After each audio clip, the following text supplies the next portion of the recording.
¿Qué tal, presidenta? Muy buenos días y buenos días al gabinete. Estrellita Fuentes, periodista independiente, muchas gracias por esta oportunidad. Bueno, 3 preguntas, querida presidenta. Primero, Michoacán ahorita tiene el segundo despliegue más importante de elementos del Ejército después de Sinaloa, de acuerdo con el informe que dio a conocer la Sedena este 1 de julio. Entonces, preguntarle en el marco del Plan Michoacán, ¿qué se espera alcanzar como objetivo en el corto plazo y cómo se va a traducir también para la seguridad y la tranquilidad de las familias michoacanas? Sí. ¿Quiere comentar, general, cuántos elementos hay aquí en Michoacán?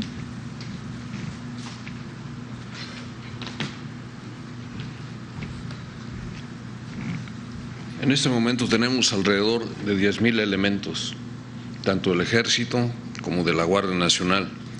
Tenemos también apoyo de la Fuerza Aérea, con 3 helicópteros, una aeronave de carga, drones, equipo tecnológico para localización de minas. Ese es el despliegue que tenemos. Dentro de ese dispositivo estamos contando también con la coordinación con los mandos territoriales adyacentes. La finalidad, por supuesto, es crear las condiciones necesarias para que la población pueda desarrollarse en paz, con calma. También implementar la seguridad necesaria que se requiere para todos estos trabajos que se van a realizar para el crecimiento y desarrollo. Lo estamos haciendo en coordinación con todas las dependencias que están participando con el Plan Michoacán. Gracias. El Gabinete de Seguridad tiene una instrucción que he dado y que estamos dándole seguimiento. Ha disminuido los homicidios, han disminuido otros delitos, pero el principal objetivo, y es la instrucción que tiene el Gabinete en coordinación con el Gobierno del Estado, es la extorsión, es erradicar la extorsión en Michoacán. Ese es el objetivo.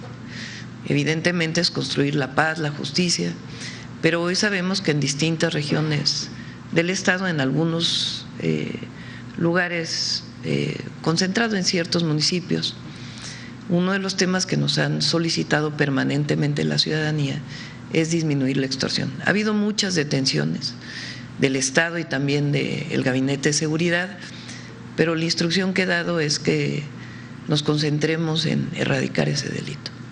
Gracias, presidenta. Mi segunda pregunta, si me lo permite, ayer el Departamento de Justicia de Estados Unidos pues ya boletinó al hijo del abuelo Farías por los delitos de narcotráfico, asociación, pues apoyo a grupos terroristas. Y bueno, pues, a reserva de que México tendría que ser notificado de esta situación, ¿qué acciones están desplegando para la captura de estos 2 personajes? Pues un ex líder autodefensa en Tepalcatepec, que pues ahora encabeza el cártel, los cárteles unidos. ¿Qué se está haciendo al respecto? Y una vez que se ha notificado el gobierno mexicano, ¿cuál es el protocolo a seguir y si habrá coordinación? Primero, las 2 personas que usted comenta ya tienen orden de aprehensión aquí, en nuestro país. O sea, ahora Estados Unidos está notificando, lo único que se hace es, si en algún momento solicitan la extradición, pues nada más se fortalecen las investigaciones que se tienen aquí, porque aquí ya hay investigaciones en curso.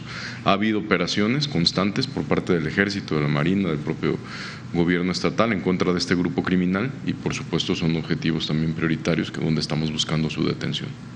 Gracias, secretaria. Y presidenta, por último, yo tuve la oportunidad de platicar con usted en alguna visita que hizo a Michoacán antes de ser presidenta y me compartió el proyecto que usted llevó a cabo aquí en la meseta sobre las estufas ecológicas. Y me imagino que usted creó alguna percepción acerca de Michoacán. Ahora como presidenta, ya teniendo acceso a todo un mundo de información, ¿ha cambiado su imagen que tiene acerca del Estado? No, Michoacán es un estado extraordinario, maravilloso.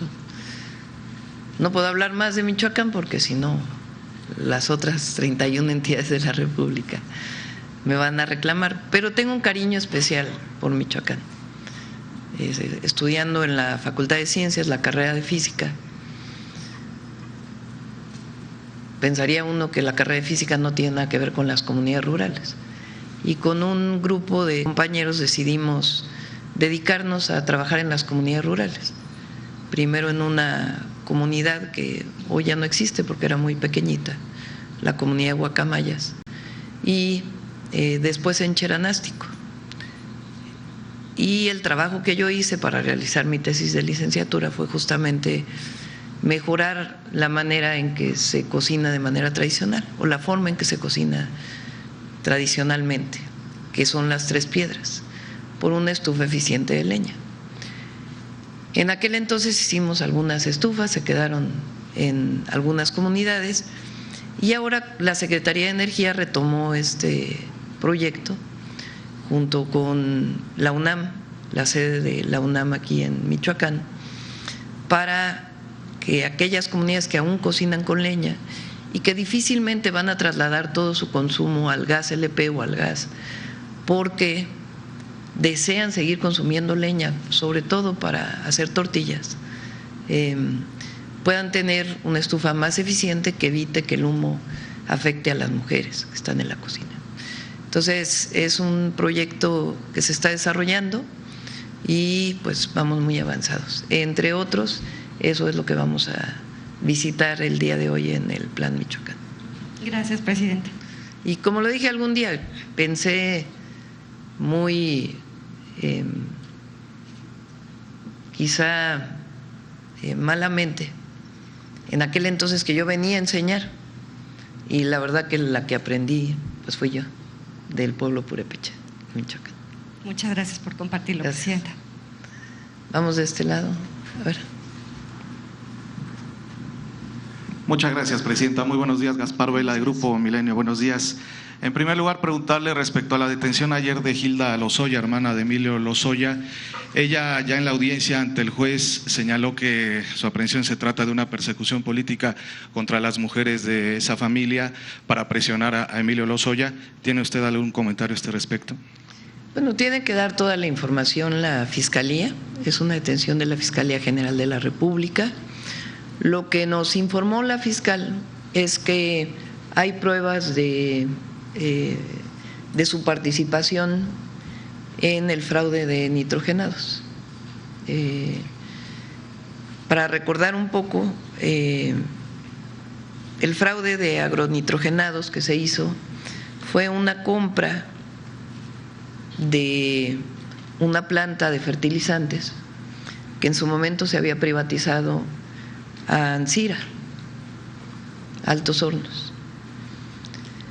Esa planta se privatizó y se abandonó, y Pemex la compra, nada más que la compra a un precio muy muy alto, de más de 200 millones de dólares.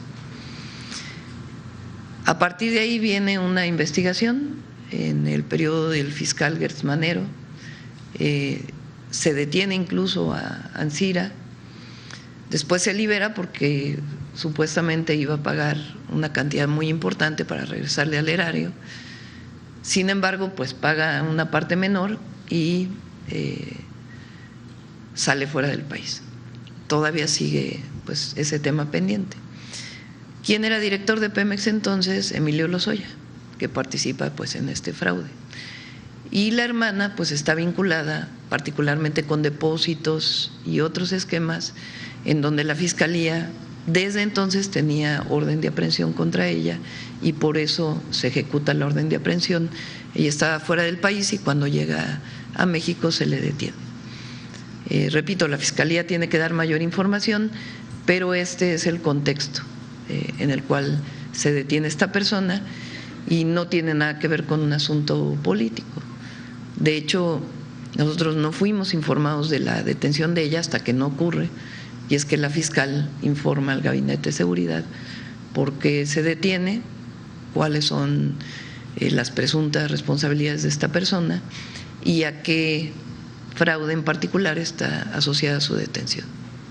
Ayer la defensa legal también de Gilda Lozoya acusó que se utilizó uso desmedido, al momento de la aprehensión.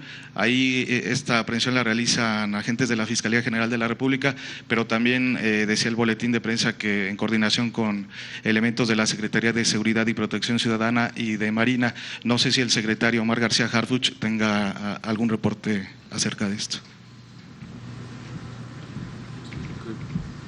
Lo que tenemos entendido y lo que informó la Fiscalía General de la República, la aerolínea notifica que viene en vuelo, tiene una ficha roja, tiene una orden de aprehensión. Ahí el aeropuerto está lleno de cámaras, no hay un lugar donde se pueda hacer una detención irregular o algo así. Quien aborda a la persona detenida es personal de la Agencia de Investigación Criminal, nada más, y la ponen a disposición, ahí mismo se lleva a poner a disposición. Secretario, aprovechando que está ahí, le preguntaría de qué forma va a participar el Gabinete de Seguridad el próximo domingo en este operativo que se va a realizar en la capital del país, específicamente en inmediaciones del Ángel de la Independencia. ¿De qué forma participaría la Federación, secretario? Por instrucciones de la presidenta, hemos estado en absoluta coordinación con la jefa de gobierno, con la licenciada Clara Brugada. Todos los partidos, todos los eventos que ha habido en la ciudad, hemos estado en la gran mayoría, la secretaria de Gobernación y su servidor con la jefa de gobierno apoyando a la Policía de la Ciudad de México. Obviamente el operativo fuerte, pues por el despliegue, por el estado de fuerza tan grande que tiene la Policía de la Ciudad de México, es quien lo encabeza, pero ahí estaremos en absoluta coordinación con ellos. Usted, como exsecretario de Seguridad Ciudadana de la Ciudad de México, ¿vería alguna estrategia aplicable para evitar estas aglomeraciones que se registraron el martes pasado? Ya se están tomando medidas, hablamos con el secretario Pablo Vázquez, que se van a dar a conocer, si no es que las van a dar a conocer hoy, se darán a conocer el mismo domingo, pero sí se están tomando medidas pues para evitar cualquier otro incidente lamentable como el que hubo, ¿no? Aunque también tomemos en cuenta que ha sido millones de personas que se han divertido y que en la gran mayoría ha salido todo muy bien. Muchas gracias, secretario. Gracias. Presidenta, respecto a la reunión… Sobre este tema es muy importante porque tiene que ser conjunta la responsabilidad. Obviamente la jefa de gobierno, entre otras cosas, lo que ha hecho es poner más pantallas a lo largo de Reforma para que no se concentren todos justamente pegados al Ángel de la Independencia. Entonces, en prácticamente todas las glorietas hay pantallas y se está trabajando para poder dar suficiente información de por dónde se entra, por dónde se sale, y está pues informando y trabajando la jefa de gobierno y la Secretaría de Seguridad. Es muy importante que toda la afición, todas y todos los que celebren el triunfo del próximo domingo de la selección, porque vamos a ganar, que lo hagamos con responsabilidad. También hay una responsabilidad individual y todos tenemos que ser responsables de evitar estas grandes aglomeraciones. Si vemos que ya está muy lleno en un lugar, pues orientarnos a otro sitio. Si vemos el partido en la casa y queremos salir a celebrar al Ángel, pues que veamos y escuchemos la información que dan las autoridades para poder ver a qué lugar podemos ir con mayor seguridad. Entonces, pedirles a todas y a todos pues que seamos muy responsables y no llegar a los lugares que la autoridad ya está informando que hay muchísimas personas, y a celebrar con responsabilidad. Muchas gracias, presidenta. Y respecto a la reunión que tuvo el día de ayer con empresarios de IBEX, ¿cuál fue el mensaje central que les dio y si ellos le mostraron alguna inquietud respecto a estas revisiones anuales del TEMEC? Sí, esta reunión estaba planteada desde hace ya tiempo. Los empresarios que exportan, muchos de ellos utilizan permisos especiales en donde no se paga principalmente el IVA y el IEPS. ¿Por qué? Porque se importan productos, aquí se manufactura algo adicional y después se exportan principalmente a Estados Unidos. Durante mucho tiempo la maquila estuvo principalmente en el norte del país, en algunas de las ciudades del norte, y se concentró en muy poca manufactura y esencialmente en mano de obra. Hoy avance que ha tenido no la maquila, sino la parte de la fabricación de la manufactura de América del Norte, pues es muy, muy especializado. En México se fabrican autopartes, se fabrican robots, se fabrican distintos productos que tienen una capacidad de manufactura muy, muy especializada y requieren ingeniería muy especializada. Y esto ha sido a lo largo de 30 años. Por esas mismas características, estos empresarios nos han pedido pues algunas mejoras en todo el sistema de IMEX. Por ejemplo, actualmente se sacan permisos de aduanas, de la Secretaría de Economía y del SAT, de 3 lugares distintos. Ya se hizo una sola ventanilla única y nos piden pues que haya mejoras en todos estos procedimientos para poder avanzar en las inversiones en México. Eso es parte de lo que estamos trabajando. Y aprovechamos pues para informar el tema de las negociaciones del TEMEC, que es muy importante porque ahora hay una crítica de que supuestamente se negoció mal con Estados Unidos, que es absolutamente falso, porque ¿y Canadá? Como si fuera una responsabilidad de México. Y entonces Canadá, porque está pues incluso en condiciones todavía de mayor desventaja que la que tenemos nosotros en este momento.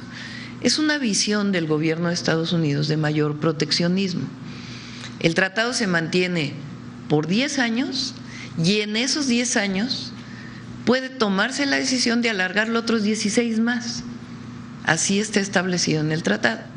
Las revisiones anuales son porque así se firmó el tratado hace 6 años. Es decir, si se establece que no se renueva en determinado momento por 16, entonces tendrá que haber revisiones anuales. Nuestra visión es que la primera revisión va a ser muy determinante y ya vamos muy avanzados, muy, muy avanzados. No es que inicien las conversaciones ahora, sino que ya llevamos bastante tiempo de avance.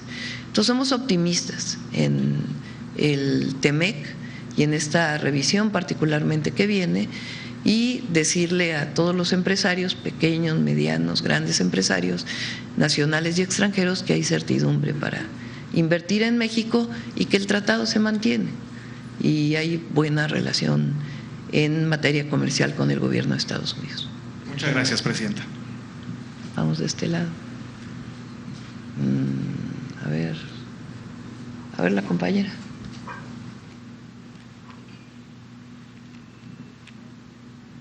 Gracias. Buenos días, presidenta, buenos días a todos. Pues yo quiero preguntarle, retomando el tema que usted ya señalaba de la extorsión, ¿a qué se debe a que pese a que uno de sus compromisos de sus primeros 100 días de gobierno fue erradicar la extorsión que sufren los citricultores en la Tierra Caliente, pues no hemos visto a la presidenta Claudia Sheinbaum en la Tierra Caliente, en ese lugar que está tan afectado por este problema? Hay temor de la presidenta de acudir a ese lugar, no hay condiciones de seguridad para que acuda. Y en el mismo sentido, presidenta, ¿por qué no ha acudido usted a Uruapan? El asesinato del presidente Carlos Manso pues la obligó a implementar el Plan Michoacán por la Paz y la Justicia, y sin embargo usted no ha ido allá. ¿Por qué no la vemos en las zonas críticas? ¿No le alcanza para estar usted allá? En las zonas críticas.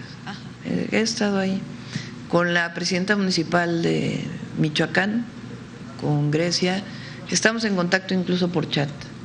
Lo que ella nos ha solicitado, de inmediato se atiende. Ella ahora nos ha solicitado la inversión para un deportivo, porque se ha invertido en distintos temas. Y estamos viendo la manera de apoyarla. Se está construyendo un cuartel para la policía municipal, que nos lo pidió, y lo estamos haciendo. Estoy en contacto incluso de manera personal con ella. En esta ocasión venimos, que fue el primer compromiso que hice en Michoacán, con el Plan de Justicia Purépecha. Pero hemos visitado en distintas ocasiones Michoacán. La última vez estuvimos en Lázaro Cárdenas y vamos a seguir visitando Michoacán.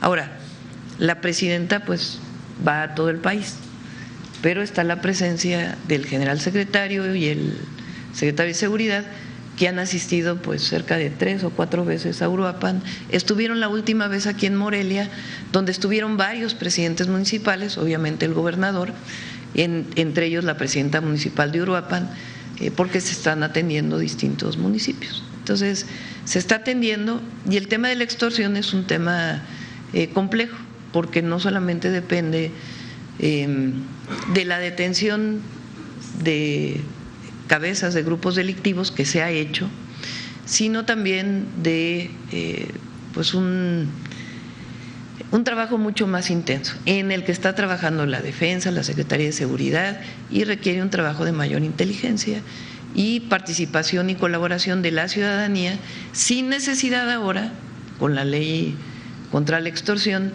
de que denuncien directamente en la Fiscalía, sino con una denuncia anónima de manera personal se atiende de manera directa, y seguimos trabajando en ello. Y específicamente entonces, ¿tendría previsto ir a la Tierra Caliente y a Uruapan, presidente? En otra ocasión sí, vamos a seguir viniendo a Michoacán, igual que vamos a todos los estados. El fin de semana pasado estuve en Chiapas, ahora decimos venir desde el jueves y tener aquí la conferencia en Michoacán, hoy viernes, y vamos a estar hasta el sábado, y el domingo vamos a supervisar una presa en Durango, pero vamos a seguir visitando Michoacán. ¿No hay temor, presidente, de acudir a estos lugares? No, ningún temor, de hecho van todos los del gabinete y también de manera personal. Gracias. Al revés, es indispensable estar de manera permanente. Las ferias del bienestar, que es la presencia de todas las secretarías del gobierno del estado y de todas las secretarías del gobierno federal, han visitado ya prácticamente todos los municipios de Michoacán.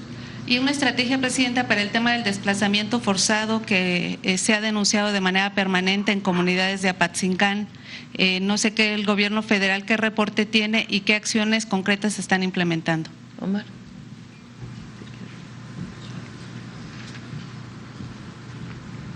En todo el estado, cada vez que ha habido cualquier tipo de denuncia, ya sea de desplazamiento o algo, se tiene una coordinación muy estrecha con las autoridades locales. No se deja de atender ningún tema. Lo que usted comentó al inicio de la extorsión, por supuesto, como lo dijimos en el mensaje inicial, hay extorsión, sí, por supuesto que hay, pero ahorita justo en Gabinete de Seguridad presentamos la gran cantidad de detenidos que hay. Todos los días hay operativos, no solo en contra de la extorsión, sino también cuando se generan desplazamientos. Solo en estas semanas, en estas últimas 3 semanas, hubo 16 operativos de alto impacto por parte del Gabinete de Seguridad y de las autoridades locales. Entonces, lo importante es que cada denuncia que nos llegue, que también eso han aumentado las denuncias desde que se ha iniciado con la campaña grande de 089, cada denuncia se atiende, cada denuncia tiene que ser atendida. Gracias, secretario.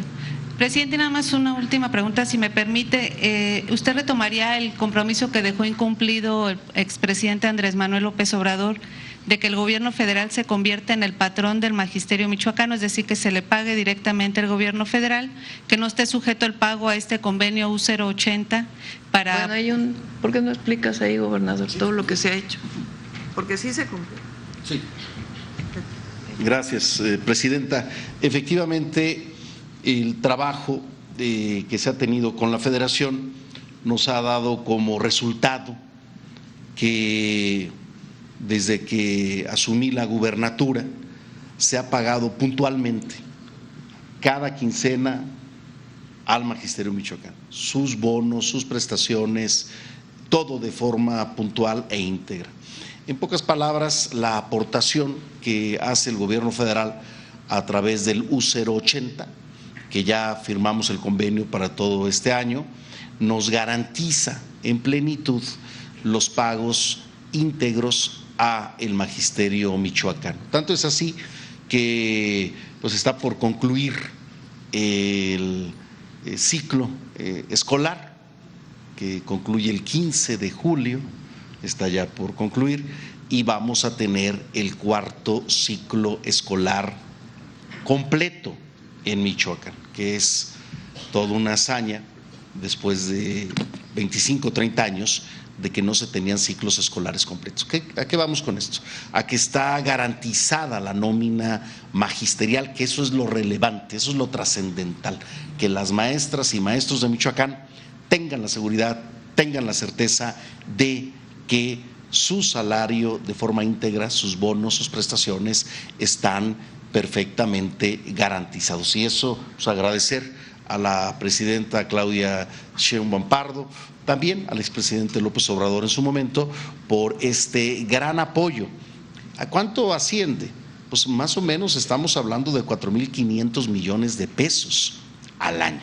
Es decir, es una aportación muy relevante para Michoacán, y que lo que podemos observar es que ahora tenemos a las niñas, a los niños precisamente en clases, en las escuelas, que es lo que tenemos que garantizar, la educación básica, pública, laica, universal para todas y para todos, y eso está garantizado gracias al apoyo de la presidenta Claudia Sheinbaum Pardo y al Gobierno de la República.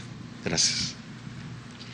Es que el expresidente, presidenta, no sé si a lo mejor usted no tuvo claro o No, conoció sí lo este tengo tema, claro. pero él comprometió ser el patrón. Sí. Ellos, todo el recurso lo pondría la federación. Muchos de los profesores son contratados de manera estatal. Hay unos federales y otros estatales. Entonces, en el caso de los federales se atiende de manera directa. En el caso de la contratación de los profesores estatales, lo que se hizo fue firmar un convenio de largo plazo para que no le falte dinero al Estado de Michoacán para pagar todo lo que le tiene que pagar a los profesores. La idea de que todos ellos pasaran a una nómina federal tiene sus complicaciones. Lo importante es que se tengan todos los recursos para que se pueda pagar sus salarios y prestaciones en el tiempo y forma. Y eso lo hemos hecho. Gracias. Vamos. Buenos días, Presidenta. Salvador Corona del Universal. Presidenta, en portada traemos una historia de un caso de un limonero respecto a las narcominas que se han encontrado en estos campos. Quisiera preguntar al secretario si han tenido el registro de cuántas minas han detectado y cuál es el procedimiento para poder pues evitar su explosión y si tienen casos más de estos explosiones en cuestión de… ¿Quiere comentar, general?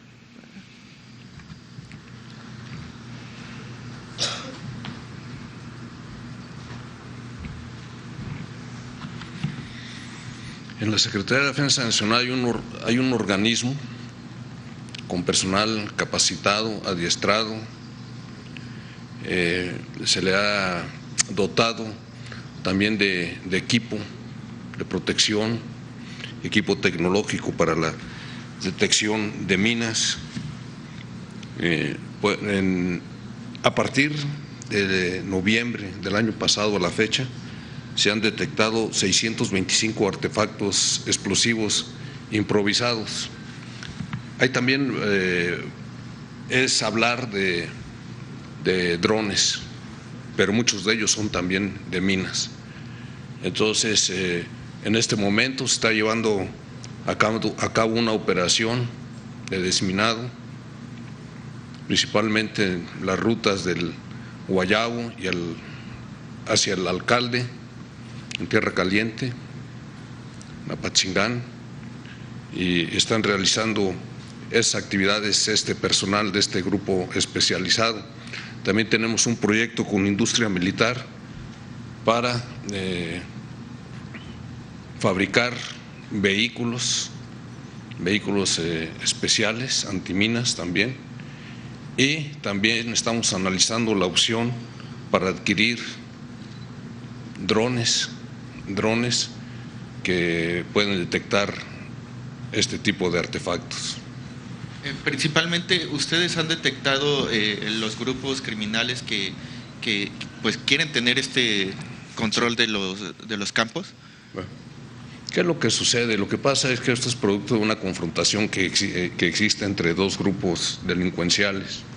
Cártel Jalisco Nueva Generación, que quiere ingresar al área de Tepalcatepec, el área de Cualcomán, y también ya están pues más cerca, ya están adentro en el área de Apachingán. Entonces los grupos locales pues también ellos protegen esas áreas y es el motivo por el cual están colocando las minas. Ese es el motivo. Ok, gracias. Presidenta, también traemos que una empresa ligada a los huachibuques pues fue sancionada por el Departamento de Tesoro de Estados Unidos, es Ava Logics. Transfirió 28 millones de pesos a una compañía mexicana para la importación de hidrocarburos.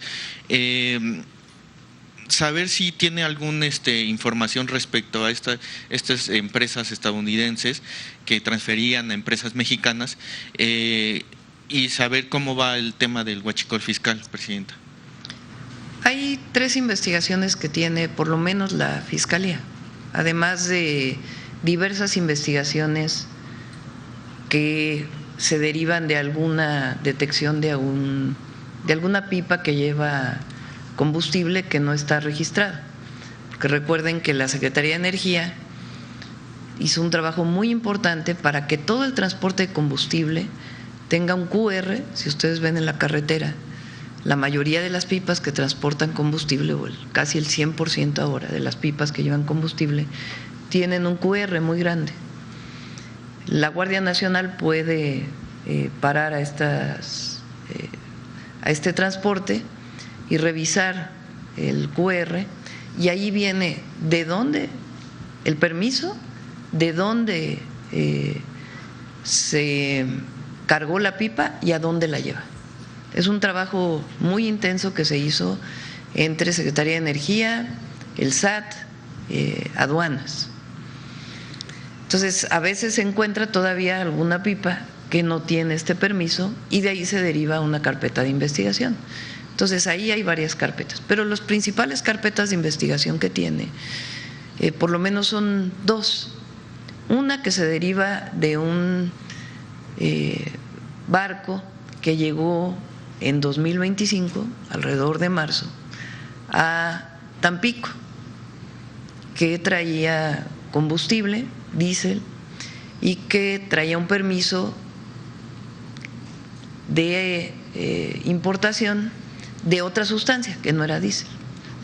Cuando se percata aduanas y se le informa a la Secretaría de Marina, se hace toda la investigación y de ahí se han derivado muchísimas detenciones y todavía hay detenciones adicionales.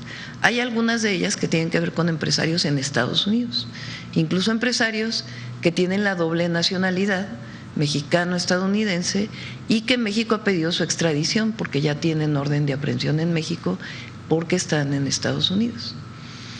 Hay otra investigación que tiene que ver con tanques en ferrocarriles que entraron por la frontera por tierra y que de ahí se deriva otra gran investigación que la Fiscalía está desarrollando. Ya la Fiscalía pues tiene que dar la información particular de, en todo caso, una vez que avance más, si este depósito particular que ustedes presentan en el periódico pues tiene que ver con estas investigaciones que está realizando. Pero son 2 investigaciones muy importantes que han derivado también en que ahora haya mucho menos entrada de combustible de contrabando, que es el llamado huachicol fiscal, por mayor vigilancia que se puso en aduanas, pero también por las detenciones que se han realizado. ¿En este momento se han identificado otros casos de huachicol fiscal, Presidenta? Bueno, hay algunos, no sé si quieras comentar, Omar, algunos casos más. Precisamente hubo una reunión con la Fiscal General de la República, la señora Presidenta y otros integrantes del Gabinete de Seguridad para ver casos específicos relacionados y próximas detenciones que se van a hacer, que pues por lo evidente no podríamos mencionar. Hay otros casos, como el que mencionó al inicio usted, sobre las designaciones de las empresas que la UIF ya estaba trabajando previamente, antes de que fueran designadas por Estados Unidos. Ya había habido intercambio de información entre Estados Unidos y México, específicamente entre OFAC y la UIF. Son investigaciones constantes que se llevan a cabo y sí hay más investigaciones. Pero en estos casos se abren las carpetas de investigación. Sí, claro, sí hay carpetas de investigación y hay otras carpetas de investigación que ya estaban abiertas y que ya tienen detenidos y que faltan más personas por detener. Ok. Finalmente, Presidenta, sobre el tema… No tengo en este momento la información sobre la empresa que sale publicada hoy en el Universal, pero en estos casos, en la mayoría de estos casos, donde ya viene por parte de Estados Unidos, ya hay una investigación previa de la UIF. Como bien dice el secretario, tuvimos una reunión que tenemos cada tanto para ver justamente la parte administrativa que hace la Secretaría de Energía, si ya tiene las investigaciones la Fiscalía, para ver si se avanza aún más. Presidenta, finalmente, en el tema del Mundial, los festejos pues han sido pues bien, y algunos se han visto evidentemente la violencia, y le quiero plantear un tema particular sobre el alcalde del Carmen en Nuevo León. Se llama Gerardo de la Maza Villarreal. Él, a finales de junio, después de un partido de la selección mexicana, se viralizó un video donde ejerce violencia a un mesero. Se lo planteo pues por todo lo que ha sucedido respecto a los festejos, ¿no? Presuntamente alcoholizado, este alcalde pues golpea al mesero en este contexto del Mundial. Después él se disculpa y después el mesero lo despiden, presuntamente porque él agredió al alcalde. Saber si tiene alguna información, su opinión respecto a estos pues vaya, festejos que también pues suelen caer en violencia. En ese caso tiene que haber por parte del Estado de Nuevo León mayor información, particularmente sobre el alcalde, porque es ahí donde si hubo alguna falta o algún delito, pues tiene que informarse en el Estado de Nuevo León. Lo que es muy importante es que cualquier autoridad, las autoridades somos servidores del pueblo.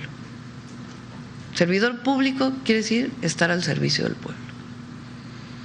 Y cualquier acto de soberbia, de autoritarismo, pues debe ser condenable, más si es una autoridad, desde mi punto de vista, no importa del partido que sea, porque nosotros debemos actuar siempre con humildad. Mientras mayor sea tu cargo, mayor humildad debes tener. Entonces el servidor público debe comportarse de manera sencilla y al servicio de la gente, porque esa es nuestra tarea. Eso es por un lado. Lo segundo, hay que evitar el abuso del alcohol, porque siempre cuando hay abuso del alcohol en cualquiera de estas celebraciones, pues puede haber problemas, mayor violencia, que está asociada justo al exceso de alcohol. Entonces, a todos los que celebran el triunfo de la selección, pues también tomar con medida, evitar los excesos, los abusos del alcohol. Y en tercer lugar, que ya lo dije, pero es importante repetirlo, es actuar con responsabilidad. Si hay una zona ya con mucha gente, pues ya no acercarse a ese lugar, dirigirse a otro lugar, y afortunadamente pues hay muchas pantallas, principalmente en la Ciudad de México, que es donde ha habido pues mayor congregación de personas, y lamentablemente pues llegó a la muerte de 4 personas, que pues es muy triste.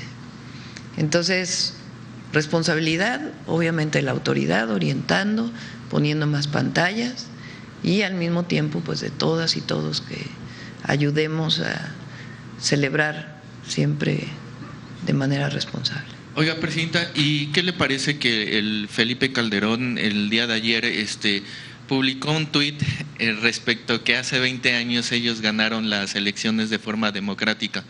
Y esto lo hago alusión que usted ayer mencionaba, pues que ganaron el inicio de la Cuarta Transformación también, del segundo piso.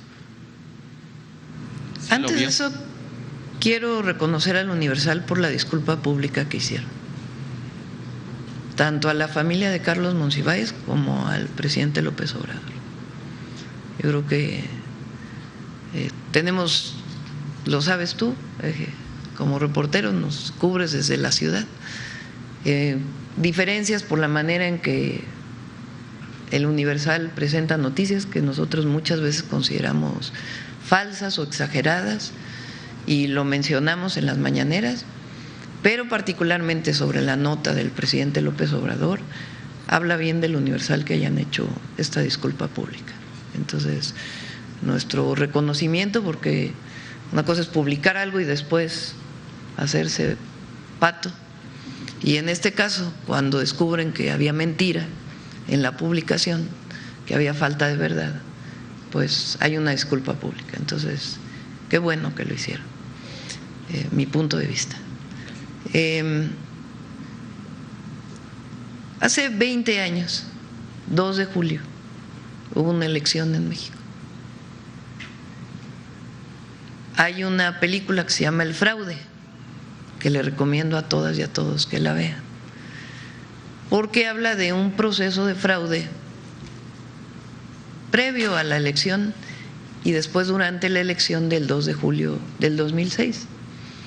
Previo a la elección, una campaña, bueno, previo a la elección, el desafuero del presidente López Obrador, que entonces era jefe de gobierno.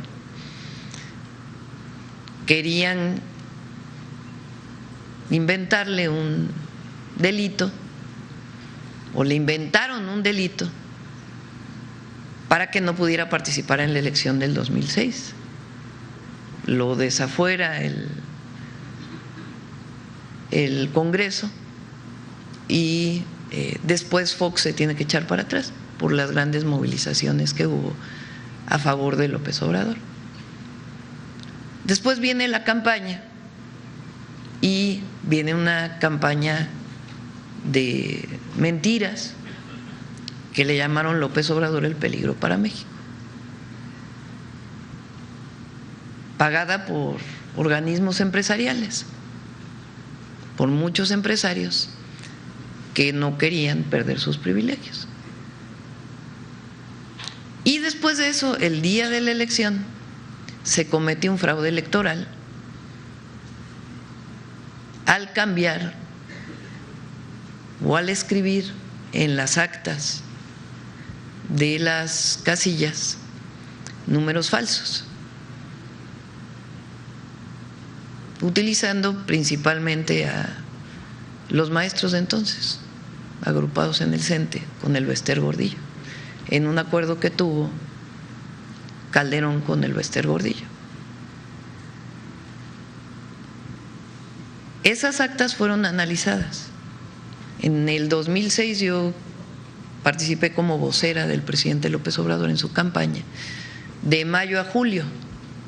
Yo dejé la Secretaría de Medio Ambiente en mayo, cuando habíamos terminado el segundo piso, y después me integro a la campaña del presidente, o del entonces candidato López Obrador, a la campaña. Y después nos dedicamos a un trabajo de investigación con muchos matemáticos y especialistas en asuntos electorales, a analizar las actas. Y al analizar las actas encontramos que había votado más gente que la que decía la lista nominal, que al hacer el conteo de votos no coincidían el número de boletas con los votos, así de sencillo, ni con las boletas que no se habían utilizado, lo que mostraba en algunos casos diferencias de votos a favor de Felipe Calderón de 30, 40, 50 votos más. ¿Qué fue lo que se pidió entonces? Y esa consigna vino de la gente, voto por voto, casilla por casilla. ¿Quién debía de haber definido que se abrieran todas las casillas? El Tribunal Electoral. Frente a la movilización que termina en un plantón en Reforma, porque había habido movilizaciones muy grandes contra el fraude electoral, el Tribunal Electoral decide abrir el 9% de las casillas. Y al abrir el 9% de las casillas, se reduce la diferencia entre López Obrador y Calderón. La diferencia original era de cerca de 265,000 votos, nada más. Y después se redujo todavía más. Y al reducirse se anulan los votos de los dos, aunque en realidad López Obrador ganaba muchas de las casillas que se revisaron, pero el tribunal decide anular las casillas. Fíjense, solamente de votos nulos había cerca de 1 millón de votos nulos y la diferencia de la votación al final fue de cerca de 240,000, 50,000 votos. Además de un esquema que nunca quedó claro de cómo se fueron presentando los votos a la hora de la presentación del PREP y del conteo distrital. Nunca se quisieron abrir todas las casillas. Nosotros estamos seguros que si se hubieran abierto todas las casillas, se hubiera demostrado que el presidente López Obrador hubiera sido presidente desde el 2006. Es decir, Calderón llegó de manera espuria al gobierno. Bueno, el Tribunal Electoral entonces hace una resolución donde reconoce que Fox se metió a la elección. Así lo dice claramente. El presidente de la República violó las reglas del juego y se metió a la elección, Fox. Sin embargo, no es motivo suficiente para anular la elección. Entonces, es evidente, y lo sabe el pueblo de México, y lo sabe Calderón, que hubo fraude. Fue aquí en Michoacán cuando entra y unos días después, en diciembre, decide hablar de la guerra contra el narco, vestido de militar. ¿Por qué? Entre otras razones, porque quería legitimarse, porque había entrado de manera fraudulenta. Calderón, por 6 años, usurpó la presidencia, y lo digo con toda certeza. Eso fue lo que ocurrió hace 20 años. Por eso cuando nosotros decimos que el periodo neoliberal, que se puede especificar en 6 sexenios, desde Miguel de la Madrid hasta Peña Nieto, 36 años, estuvo marcado por la antidemocracia, contrario a lo que hoy quieren decir. Primero, porque la primera entrada de Fox, el primer cambio de partido en la presidencia, estuvo marcado por una negociación que hizo Zedillo con el gobierno de los Estados Unidos para resolver la crisis de 1994, dicho por Francisco Labastida. Es decir, una injerencia extranjera desde 1994 para que Fox llegara a la presidencia. ¿Y qué fue lo que, según Labastida, hizo Zedillo? Pues evitar que ganara. De manera muy cínica, por cierto, Labastida dice: no nos dieron dinero, no permitieron que los gobernadores actuaran a favor del PRI, y por eso gana Fox. Y mucha gente vota por Fox pensando en que realmente venía el cambio, un cambio hacia la democracia. Sin embargo, 6 años después viene un fraude electoral,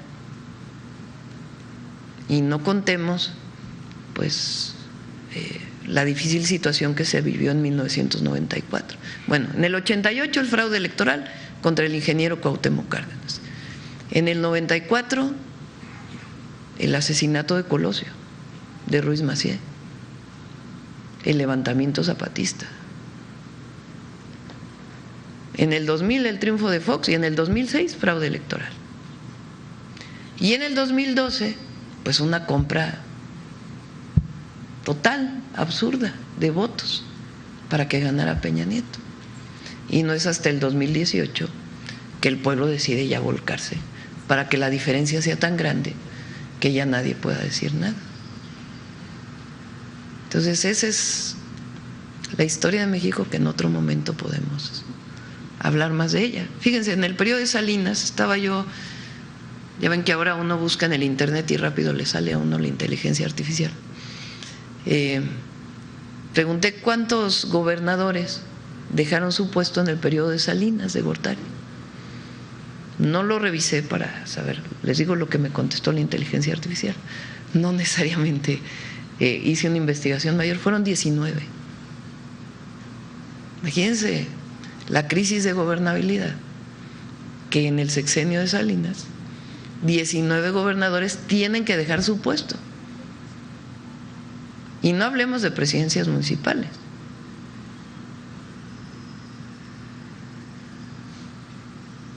Muchas gracias. Bueno, vamos. Ya son 9:13. Vamos, 2 más acá de Michoacán para que. Vamos acá.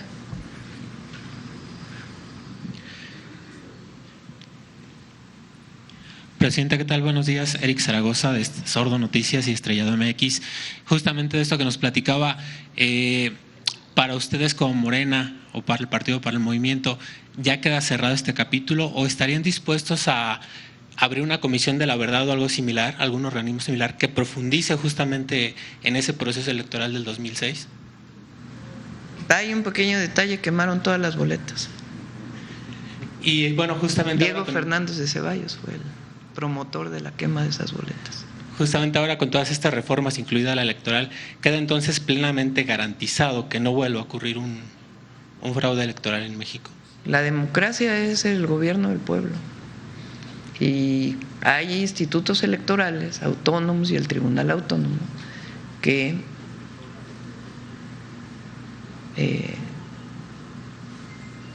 hablan de la validez de una elección. Todavía en el 2021 el tribunal aquí en Michoacán le quita a Raúl Morón la candidatura por supuestamente no haber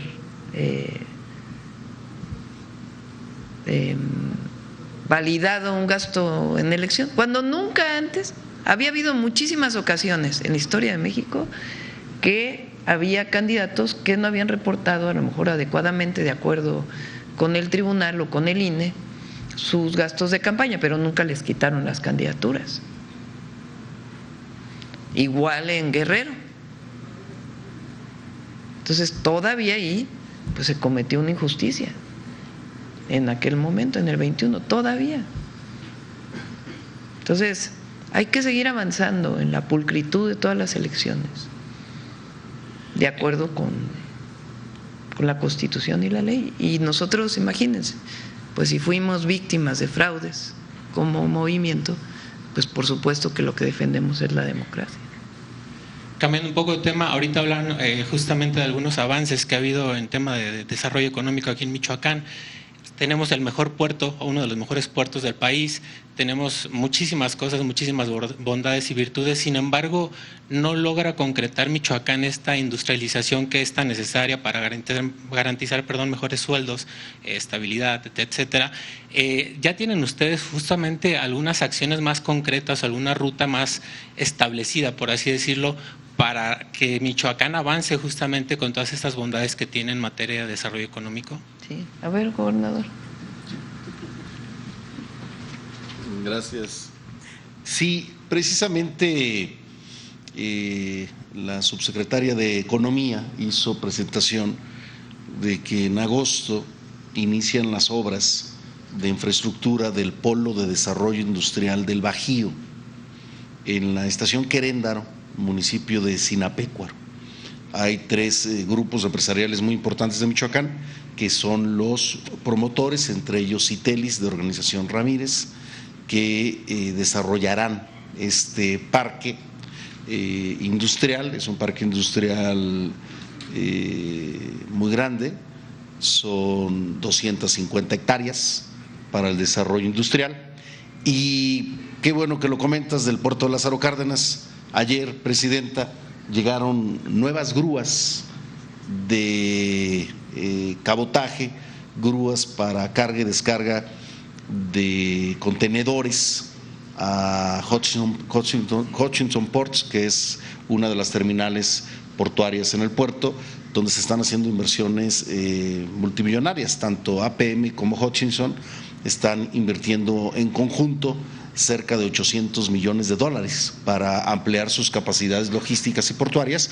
Y también el secretario de Infraestructura, Comunicaciones y Transportes nos acaba de informar del avance de la ampliación a 4 carriles de la autopista a Lázaro Cárdenas y esto implica, por supuesto, desarrollo. Entonces, son los proyectos que tenemos en puerta y que van avanzando. Son proyectos que están caminando, que se están desarrollando para precisamente la economía del Estado, sumado a la indicación geográfica del aguacate de Michoacán, el aguacate franja michoacana, que es una denominación de origen para el aguacate michoacano, que es un negocio cercano a los 6,000 millones de dólares entre exportación y mercado nacional. Entonces, está avanzando este desarrollo tanto en el puerto de Lázaro Cárdenas como en el Parque Bajío, que es el polo de desarrollo que estamos construyendo con el gobierno federal, con iniciativa privada en Michoacán. Gracias. Finalmente, en materia de seguridad, ya es sabido, se ha dado a conocer por autoridades estatales que hay un grupo de extranjeros que incluso son los que llegan a Michoacán a capacitar en la elaboración de estas minas antipersonas, de estos artefactos explosivos, y que operan en algunos municipios. Sin embargo, también recientemente declaraban que muchos de ellos ingresan por tierra desde otros estados, es decir, llegan al territorio nacional desde aeropuertos, otros aeropuertos internacionales, no precisamente el de Morelia. ¿Si habrá mayor coordinación o cómo van a operar para tratar de blindar y reducir justamente que lleguen estas personas a seguir capacitando en la elaboración de estos, pues vaya, artefactos tan terribles? Ha habido varias detenciones aquí en Michoacán, específicamente de ciudadanos colombianos. Muchos han tenido su ingreso según el Centro Nacional de Inteligencia, que ha dado un seguimiento puntual por el AICM, por el aeropuerto de la Ciudad de México y por otros aeropuertos. Hay una investigación grande, se tiene identificado también al líder, que también está aquí en Michoacán. Uno de ellos, de los más importantes, es de Cártel Jalisco, y ha habido la participación, como usted bien lo dice, de ciudadanos colombianos y de otros países, principalmente de Colombia, pero ha habido una cantidad de detenidos ya importante que también se han informado aquí en las mañaneras. Sí, le podemos precisar más tarde el número exacto de la cantidad de detenidos que ha habido, y estamos trabajando también con nuestras contrapartes en Colombia. Gracias, Presidenta. ¿Ya auguró que México gana su marcador para el domingo? No, no digo yo marcador. Aquí hacemos la quiniela y luego, antes de Suave Patria, hacemos la quiniela. Gracias. Vamos ya al último por acá. A ver la compañera y ya cerramos. Gracias, buenos días. Naomi Carmona de mimorelia.com y Radio Fórmula Morelia. Voy a hacer las preguntas sentada para no tapar a mis compañeros. También en temas de desarrollo y economía, Presidenta, ayer dieron una explicación muy amplia del TEMEC, pero quisiera aterrizar sabiendo si estas definiciones en esta reunión trilateral en términos del TEMEC y estas revisiones anuales ponen en riesgo de alguna forma la agroexportación. ¿Hay garantías para el sector agroindustrial, específicamente para productores michoacanos, a sabiendas de que Michoacán es el mayor exportador de productos agrícolas bajo el TEMEC? No lo han puesto sobre la mesa, no es algo que esté a discusión. Es importante que, digamos, nosotros, tanto Canadá como México, planteamos que continuara por 16 años en la manera en que fue escrito originalmente. O sea, realmente coincidimos, Canadá y nosotros, que ha sido muy bueno para los tres países. El país que está poniendo estas condiciones es Estados Unidos. Y ha hablado sobre todo de ampliar las reglas de origen, es decir, que se fabrique más en la región y no que estemos importando de otras regiones del mundo. Esa es esencialmente la mayor parte de la discusión que se está planteando en torno a estas revisiones. Si se llega a un acuerdo pronto, pues esperamos que las otras revisiones pues ya prácticamente sean más bien de una revisión de si se están cumpliendo las metas que se plantearon en esta primera revisión de este año, ya de manera formal. Pero no se ha hablado de la agroexportación. Gracias. Ahora, eso no quiere decir que en algún momento lo puedan plantear, ¿verdad? Porque nosotros no controlamos lo que ellos quieran poner sobre la mesa, pero hasta el momento no ha sido un tema. Gracias.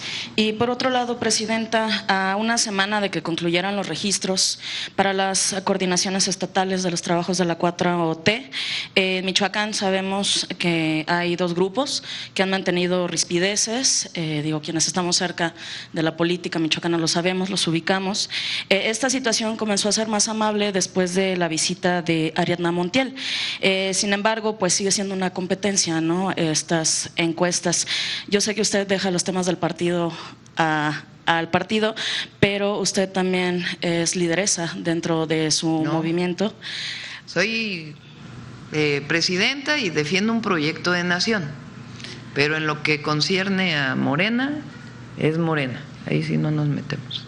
No, independientemente de saber si tiene algún mensaje para los aspirantes, no solo de Michoacán, en cuanto a su actuar, en cuanto a los eventos que lleven pues este proceso con civilidad, ¿hay algún mensaje de su parte? Lo más importante es la defensa del proyecto, por encima incluso de las personas. Es el proyecto. Y afortunadamente, pues desde hace muchos años, desde su formación, Morena tiene mecanismos para resolver sus candidaturas. Pero todas y todos debemos defender a México siempre. La soberanía y un proyecto en el que creemos y cree el pueblo de México, porque tenemos pues una aprobación muy importante del pueblo y eso es lo que tiene que pesar. Y en Michoacán, pues el proyecto para Michoacán, dentro del proyecto de nación, pues cuál es el proyecto que están planteando para Michoacán. Eso es lo importante. Gracias, buenos días. Vámonos. Ayer el FBI donó la avioneta donde trasladaron al Mayo. Sí, vamos a revisar. Ayer vimos el reportaje que salió de, ¿cómo se llama el medio? Pie de Nota. Pedí a la Secretaría de Relaciones Exteriores, también al Gabinete de Seguridad, que hicieran esta revisión y si les parece, la próxima semana comentamos sobre este tema. ¿Se comprueba la participación del FBI, presidente? Ya en la próxima semana hablamos de este tema, si les parece. A ver, sobre las comunidades indígenas, para cerrar. Sí, Presidenta, gracias. Buenos días. Su servidor Manuel Morales Ordaz, de Ecos de la Meseta, Ecos de Michoacán. Tomando en cuenta los resultados que han tenido en los planes de justicia de otros estados y sobre los avances que le han registrado aquí en Michoacán, ¿usted cómo considera que van los trabajos? También tomando en cuenta que Michoacán tiene comunidades con autogobiernos. No sé cuál será su ruta hoy para llegar a Cherán, pero va a encontrar barricadas, comunidades que han tenido problemáticas de seguridad. En días pasados saludamos allá a la subsecretaria Violeta en Pichátaro, donde, por ejemplo, están apostando a recuperar bibliotecas. El Consejo Supremo Indígena ha dicho que el plan de justicia no es suficiente, que falta más. ¿Usted cómo ve que va el plan de justicia del pueblo purépecha? ¿Qué le recomendaría, tomando en cuenta esos escenarios de las propias comunidades indígenas de Michoacán? Bueno, hay una parte que tiene que ver con seguridad. Esa parte, el día de hoy, por ejemplo, no lo vamos a tocar en la reunión porque se trata de manera particular y voy a escucharlos de manera privada para ver de qué manera podemos seguir avanzando en garantizar la seguridad para la zona. Eso es por un lado. Ahora, por otro lado es pues la deuda histórica que se tiene con los pueblos indígenas. Hay planes de justicia que tienen, como por ejemplo el del pueblo yaqui, que fue el primero que se hizo, que tiene un avance muy grande.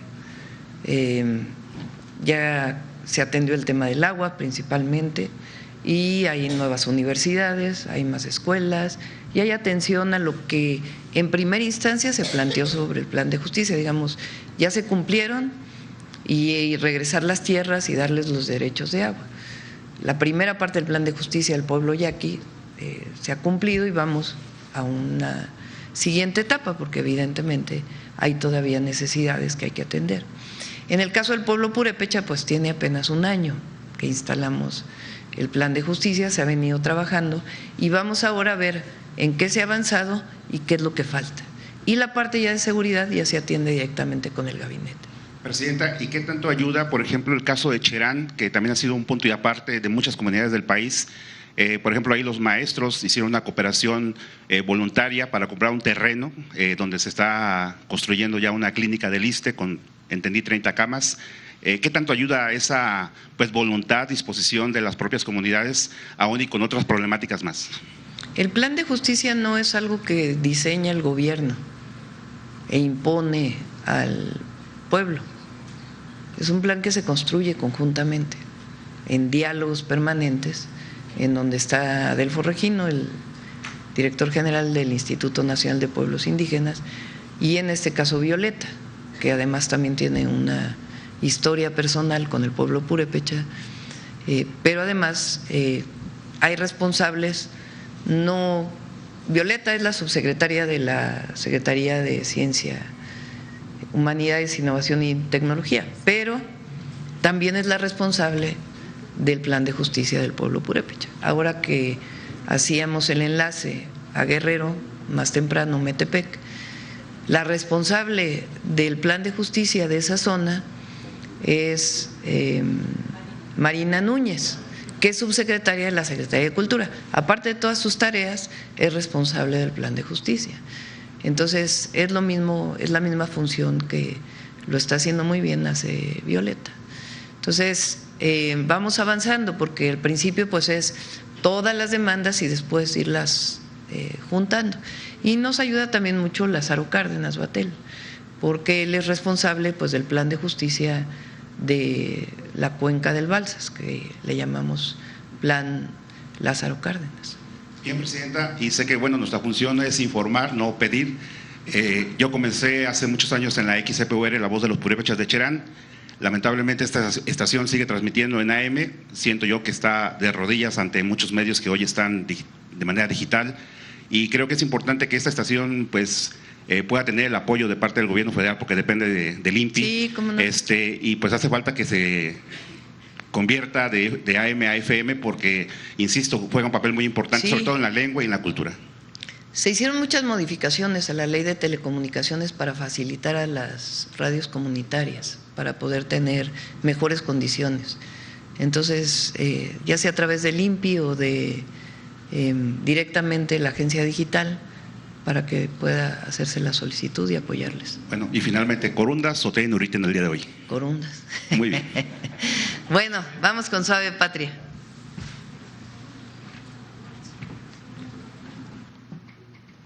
Con su permiso, Presidenta. Naeransku, Nana Claudia, la acabo de saludar en la lengua purépecha. Naeranskuski, gobernador, secretaria, secretarios, amigas, amigos, Naeranskuski. Como les mencioné, les acabo de saludar en purépecha, la lengua que se habla aquí en el estado de Michoacán. Sean bienvenidos a este espacio de Suave Patria, el lugar donde pasamos la vida de los pueblos indígenas, pero también de vez en cuando le echamos un taco de ojo a la actividad que hacen las cocineras tradicionales. Porque en México hay platillos que se prueban con la boca, pero que llegan al corazón. Aquí la cocina se toma su tiempo, aunque el platillo listo desaparezca en tiempo récord cuando lo ponen sobre la mesa. Y no es para menos, pues los primeros habitantes en este territorio aprendieron a sazonar con ingenio, con los ingredientes más inesperados, insectos, chiles, plantas, flores, el nopal, que componen el menú sorprendente de nuestra cocina y que asombra a quienes vienen de fuera y deleitan del diario a los que lo tienen aquí en este estado. Barriga llena y corazón contento. Acompáñenos a ver la siguiente cápsula.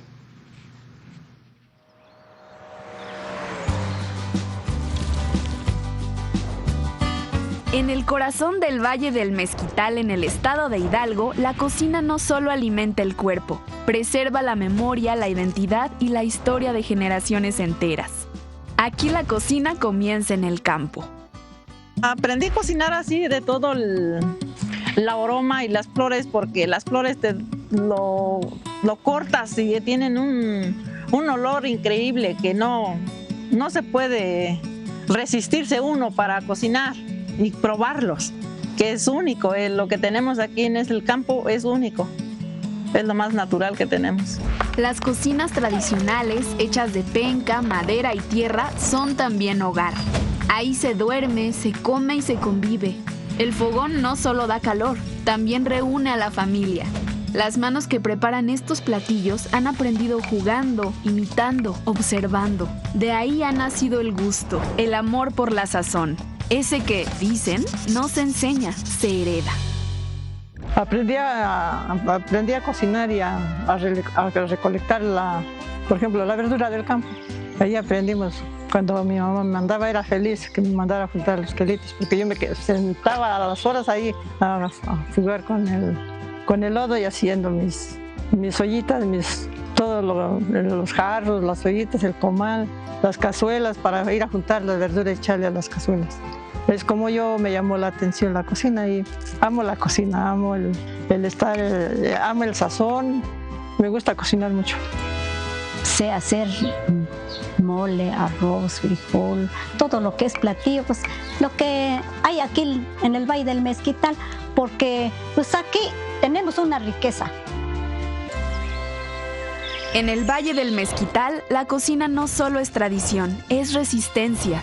Más allá del sabor, estos platillos representan valores, la convivencia, el respeto, la solidaridad.